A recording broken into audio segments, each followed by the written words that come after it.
পৃথিবীর এক প্রান্ত থেকে অন্য প্রান্তের দূরত্ব 12,714 কিলোমিটার। আমাদের ছোট শরীর, এটা আল্লাহ তাআলা দিয়েছেন।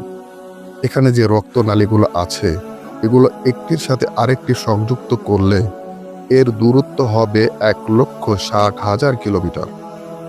অর্থাৎ এই দূরত্ব দিয়ে পুরা পৃথিবীতে এক প্রান্ত থেকে অন্য প্রান্তে 12 বার যাওয়া আসা করা সম্ভব।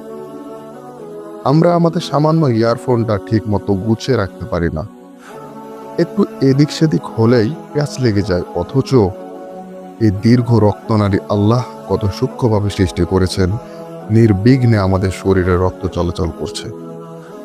সুবহানাল্লাহ।